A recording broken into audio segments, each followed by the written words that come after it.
TVGrace presents the inexpressible words of God, the gospel of grace, on the lips of Jesus Christ man. Abba Father. Eso es. Eso.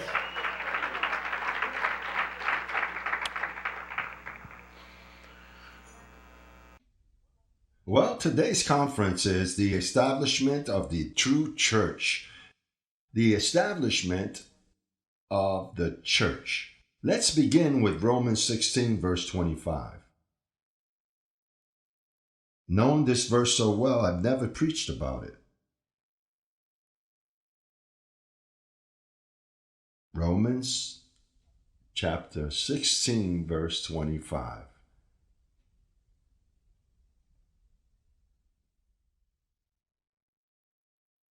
Verse 25 says, "Now to him who is able to establish you according to my gospel." It is to say, Paul could not establish. It says, "To him who is able to establish according to my gospel and the preaching of Jesus Christ." It is to say, there is a gospel that Paul wrote, and there is a preaching of Jesus Christ, according to the revelation of the mystery which was kept secret since the world begun. The next verse. "But now is made manifest, and by the scriptures of the prophets, according to the commandment of the eternal God, made known to all nations," for what? For the obedience of faith. Well, the Apostle Paul says here that for a church to be called a church, it has to be established with his gospel, not that of the apostles, because that of the apostles was the gospel of circumcision. But for a church to dare call itself a church has to have one gospel, and that is from Romans to Hebrews. We have repeated that many times, but you should be reminded of that. Not all of the Bible is the gospel, because the Bible has scriptures, has history, and then after Romans to Revelation, there are two gospels. 14 are the gospel of uncircumcision, and 8 the gospel of circumcision. That it contains, for an example, James, 1st, 2nd of Peter, 1st, 2nd, 3rd of John, Jude, and the book of Revelation. Those are 8 books that are composed of 3 writers, 3 heads, 3 different trumpets, the gospel of circumcision. Now, the 14 epistles, the gospel of uncircumcision, is one man, one trumpet, one voice, one apostle, which is the Apostle Paul. Now, Paul confirmed many churches in his time: Galatians, Ephesians, Philippians, Colossians, Thessalonians. All those were established with his gospel. But what happened? That he could not continue because the pressure he had was strong from the part of the apostles. He had pressure. He had to rebuke Peter. Well, he had many difficulties with them because they didn't understand the gospel of grace.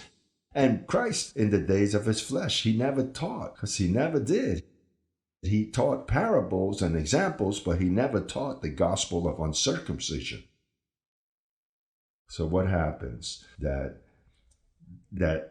which Paul established, which was the true gospel, then Paul says that Christ was to come for a second time, but he will not come without the apostasy coming first. The apostasy of what? The apostasy of what he taught during his time. It is to say that now Paul is prophesying, after I die, what I've taught, it's going to cease, because apostasy is going to be manifest. They're going to apostatize of that which I taught. Paul thought that was going to take place quick. He says, I know that soon the other will be manifest. And as that time draws near, it will be established. He fought for that because he saw that his work was reduced to nothing. In the book of Acts 20, verse 28, it says it clearly. After I die, you will be reduced to bondage, and from among you, savage wolves will come in and will not spare the flock. He says they're going to bring back sin, like the Apostle John that says, if someone says he has no sin, he makes him to be a liar, raising sin again, when Paul taught that sin was removed, but John brought it back. Paul said that the devil was destroyed, and Peter said that the devil is like a roaring lion. But it is that people don't understand the word devil from Satan. Devil is with a lowercase d, which represents the concupiscence that's in your body. But Satan is when that condition comes to life. You have that condition in your members, but when that concupiscence ministers and you let it manifest, it's like Satan himself is being manifest. That's the law that opposes your body. It's in your body, and when you give it life, it's as if it was Satan himself. Well, in that aspect, that's why Paul says, soon you will crush Satan under your feet. You think that with your feet you can crush Satan? What he's trying to say is that the Satan that lives in you, you will soon crush him because you have revelation, as I have crushed him.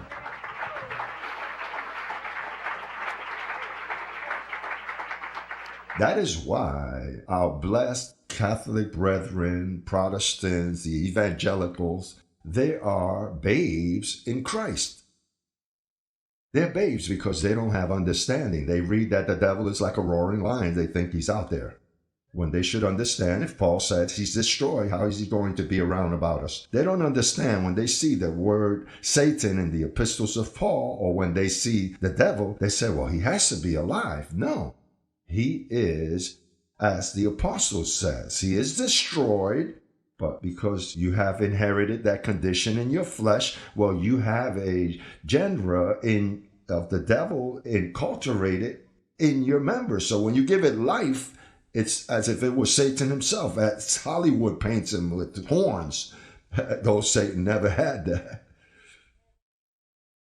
But what happens is, apostasy had to arrive, had to come. Apostasy is to separate yourself from the truth that Paul left written. So what happens? Well, the church that begun with Paul disappeared because he said it. After I die, the church will be reduced to bondage. They're going to be deceived. It's going to disappear. There was no church for 2,000 years. There was no churches. And how about all these churches that are around about me? They're not churches. Those Judaizing synagogues. I tell you this with respect. There are people that are bothered and say that I criticize. It's that sometimes you have to identify. It seems like you're criticizing. But to be a critic, it's not nothing bad. To critique a matter, it's proper. So I understand that according to the revelation that I've received, those are not churches. The churches disappeared with the death of Paul. Don't say you attended a church for many years, because you were not attending a church. Don't say that before you arrive here, you attended a church. What you went to was and attended was a Jewish boxers, and you were a bad example of Judaism. Please understand that there were no church. The first church begun with Growing in Grace Ministry.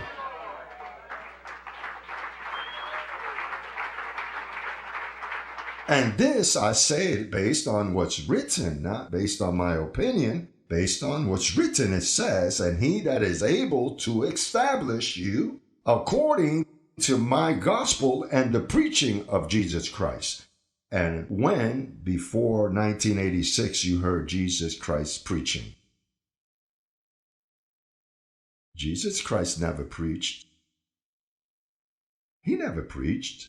Because if he had preached, the church would have been manifest. I wouldn't have had to do anything because he would have done it before I arrived. So the church was adrift. There was no church. Because to be a church, it has to have been established. Established with what? With the gospel of Paul. And no one had preached the gospel of Paul. That's why it says to him that is able. Because look, Spurgeon, Calvin, Many theologians for 2,000 years, they tried to bring about a reformation. Luther tried to bring about a reformation. What did he reform? Nothing. What he did was divide the Catholic Church. So then the Protestant came out of that. Those that protested, that he wrote 95 theses that the church will not live by works and the just shall live by faith. And he nailed it there somewhere, and that's where the great reformation of Luther begun. But even Luther needed a reformation, because it isn't of he that wants. They wanted to, because you know how many people wanted to reform the church? Many, but they could not, because this isn't of he who wants, it's of he who is able. God had a predestined plan of one that was to come that would be able, but for him to be able, the gospel of Paul had to arrive, such as it has been revealed to us. So what was, it says, and the preaching of Jesus Christ. It doesn't say of many people. The preaching of Jesus Christ. And how does Jesus Christ, because it says there will be one shepherd and there will be one flock. How do you accomplish that? Through the image. When the image travels from here and arrives to all nations, truly the one who's preaching is Jesus Christ, one only, not many. There aren't many. Matthew, the first historical book. This is not the gospel according to Matthew, but the historical book of Matthew. The Catholics, I think, begun with that. The priests on Sundays say with the Holy Gospel according to St. Matthew, and it stuck. But that isn't the gospel. If it was the gospel, they would speak as Paul does. Look at what chapter 24, verse 24 says. Verse 24. A whiteboard, an electronic whiteboard, all around the world, because it says, for they shall arise false Christs and false prophets. How can you identify the false Christ and prophets? They do wonders. That's why you see I don't do wonders. I'm never praying for anyone because I didn't come as they have. Listen, when someone appears that's calling himself Christ or such and such prophet, the first thing he does is, and they like to impress with a miracle, with something. Oh, that man is tremendous. And the multitudes begin to follow. They would do great wonders. In the past, many people have been risen saying, I am the Christ. And hello, my father had announced that. It says, and they will do great sign and wonders. And so much that, look at the wonders they would do.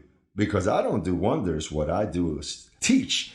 And I place that teaching in your mind, and then with your mind, you perform the miracle. It says, in such a way that if it were possible, they shall deceive even the very elect. He says, I have told you beforehand. So therefore, if they were to tell you, listen, they're in the desert. You know that there are ministries that goes to the desert because they think that the Antichrist, when he shows up, they're going to be, putting a chip in their hand. Look at how the babes, they make tremendous movies.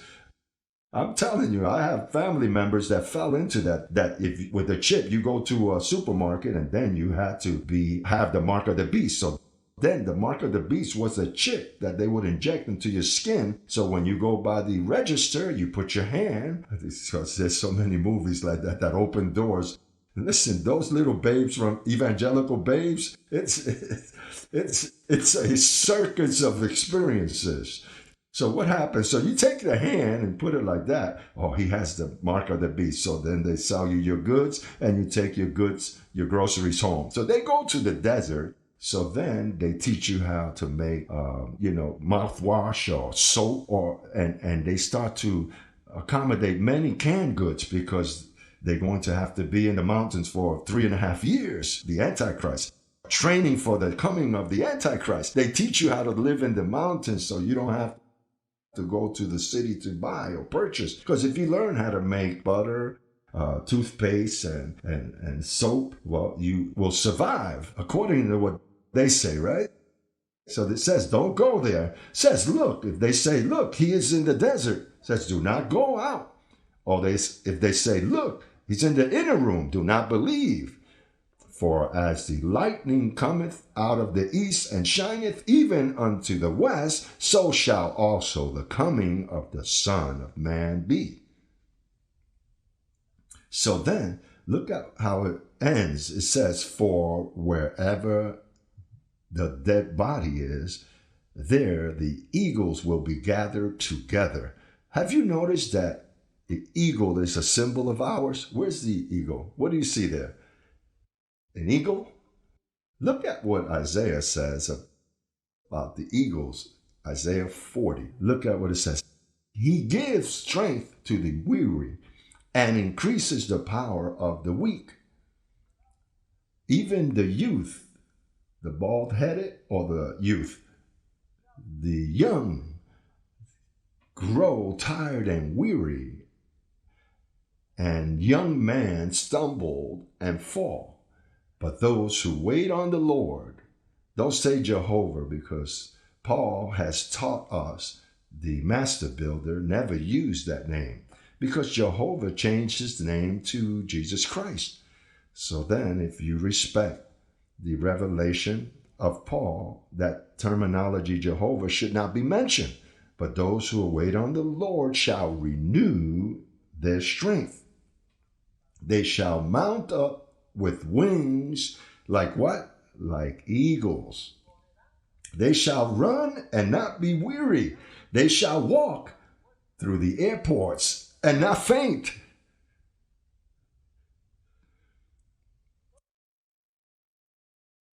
So then, where the dead body is, there are the eagles. What is the dead body? Those that believe that we are dead in Christ Jesus. And we have many people that are dead. Here, a person of self-interest doesn't fit in. Number one, all of the recognitions are given to me. That is why when Paul says everything in Colossians was created through him and for him in heaven and earth, visible, invisible, that's why they sing to me, but not to Jose Luis. Don't sing to my vessel of clay, but he that lives within me. He that came within me.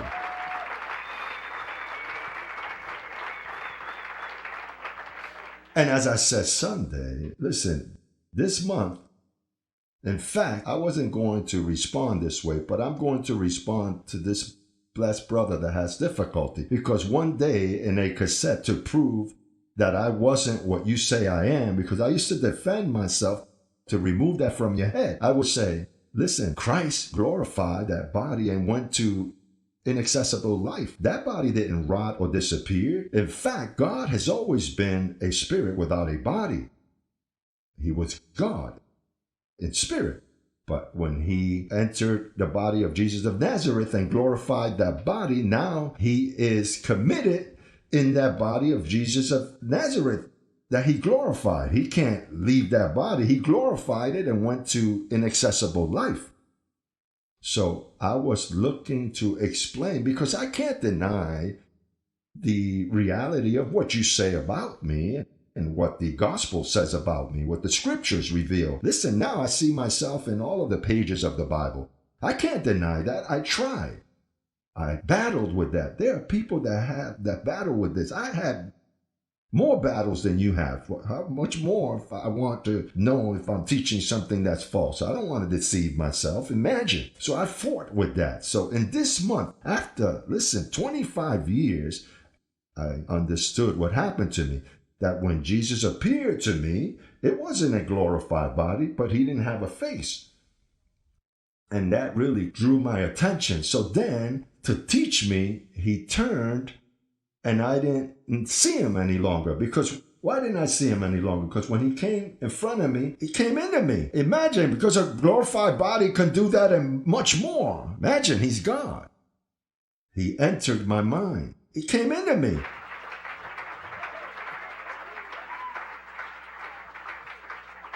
What I know is that when that happened to me in Massachusetts, what I know is that I entered into two personalities.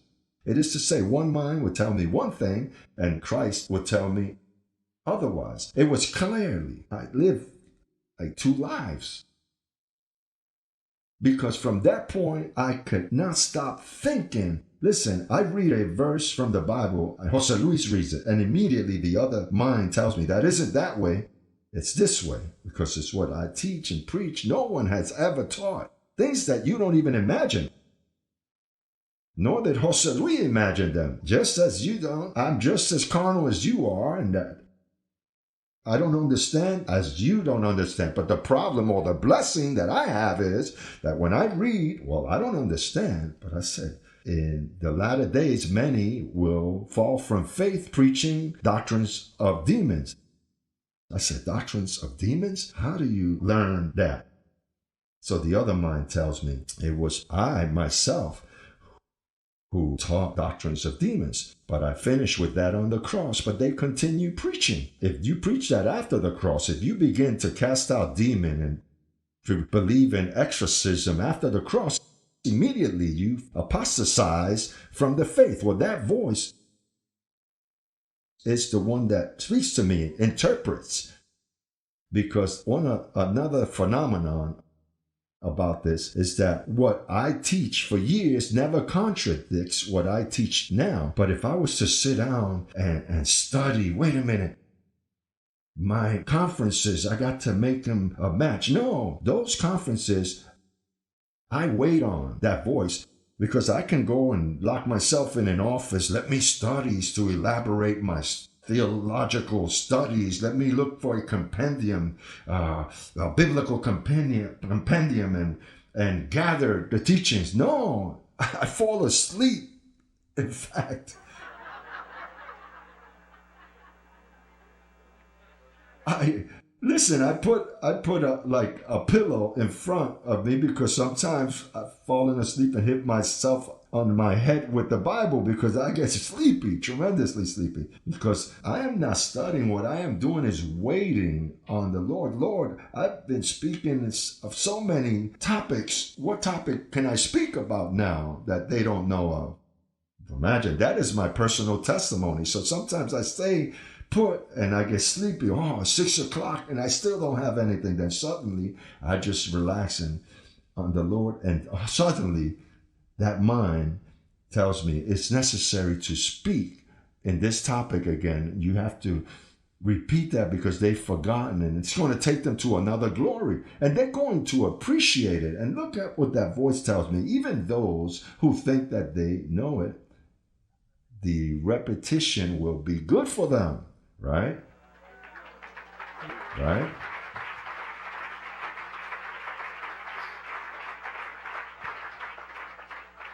But I live with that personality within me. Everything I can witness, and I'm saying it before these cameras. Imagine, this is evident. I can't change this. That's my testimony. Oh, and listen what happened to me. I tried to avoid speaking about this. After Venezuela, I said, I'm not going to speak about this any longer because the critics, people mock. Don't you see that there are many people that are very intellectual? That Jose Luis is what? Jose Luis? Now he says he's God? That man is crazy. He's nuts. No, it's not that he says. It's that the church says. And the book says. So then that affects me sometimes, When I find myself with somebody I know that it's in disagreement, says, come on, Jose Luis, leave that topic alone. How are you going to be lying to folks? It's strong. So then I don't stop believing that, but I say, no, I'm not going to speak on that any longer. So you know what happened to me for 2 consecutive Wednesdays? The mind of Christ was shut down. And wow, 6:30, and 7 would come, and I would come here. So then, suddenly, me, Jose Luis, I would repeat something. Oh, I would come down from here. I would be upset. I would leave. I would go home, and I would lay down fighting with my mind. But what are you going to do? You're going to transform our body? Is that what's taking place, that I no longer have to preach? And it seems like the voice says that you're intervening, you're obstructing the revelation of my word.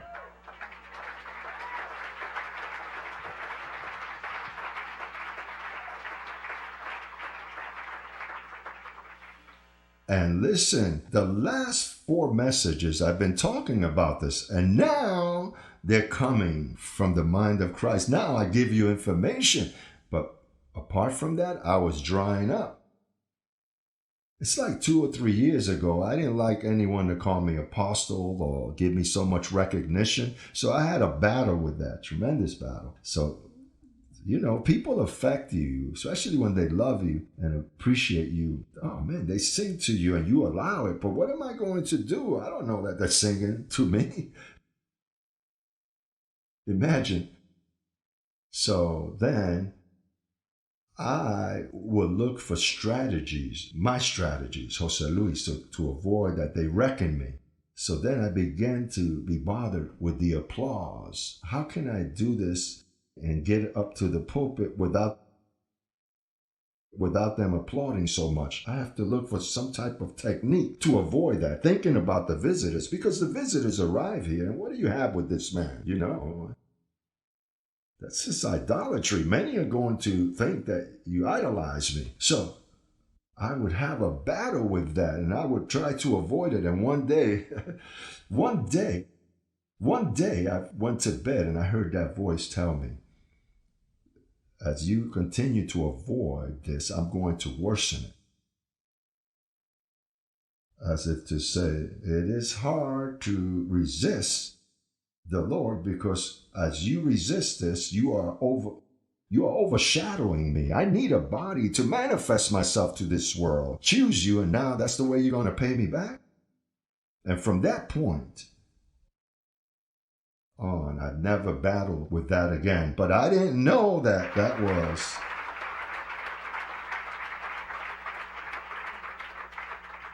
Well, and what is the purpose of establishing the church with the gospel of Paul according to that revelation of the eternal God, that hidden mystery, the preaching of Jesus Christ? Because apart from the foundation, you have the preaching of the foundation. So the revelation and preaching of Christ in me, it's Christ himself preaching. That I am sure of.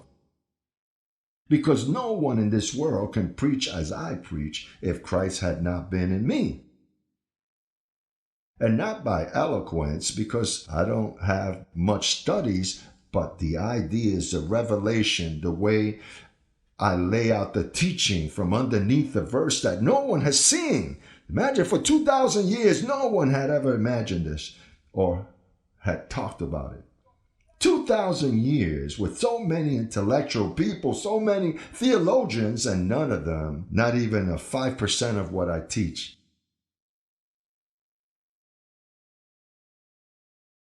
So then, what is the purpose of this mystery of the preaching of Jesus Christ? It's to establish the church. You know what was the purpose? That Christ was left without a body.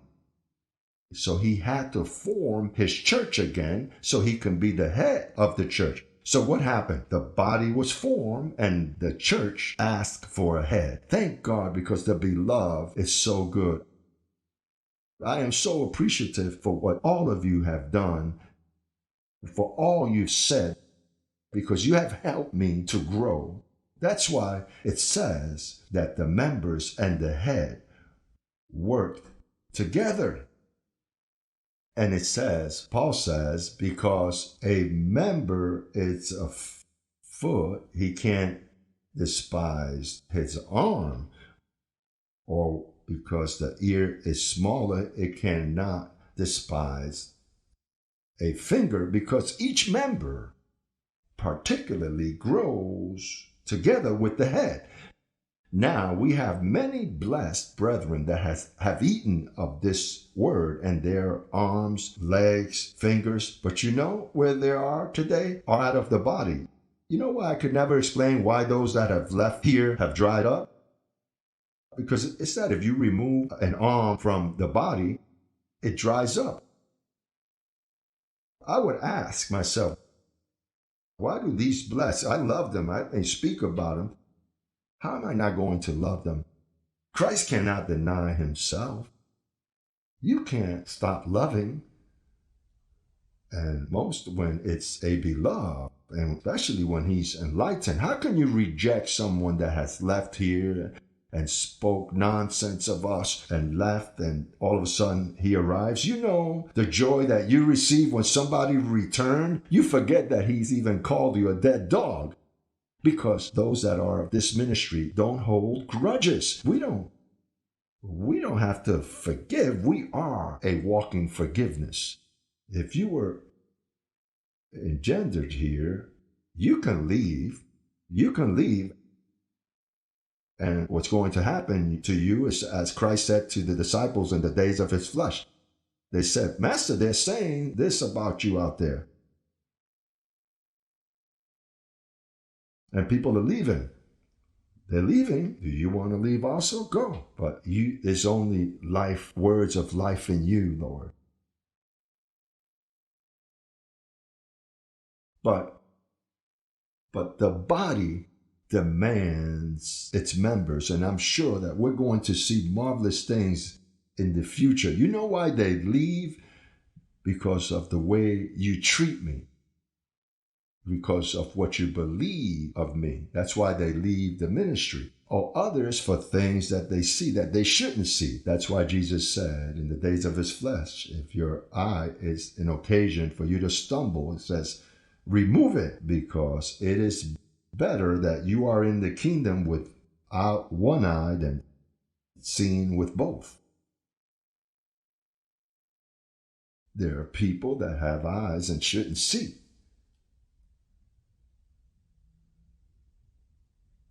It's that this is an immovable kingdom. So then the purpose was to form a body to the head. But how precious when the body has the head and they work together in unity for a purpose, the purpose to change the world. Look, these theologians, how they're being convinced, because they oppose, but then they read and they say, wait a minute, he might be right. Is he right? So, therefore, blessed,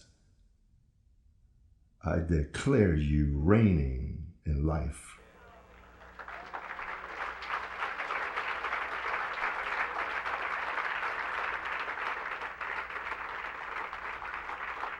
Say, I am part of the church that has been established not by doctrines of man, but by the gospel left to us by Paul and the preaching of Jesus Christ.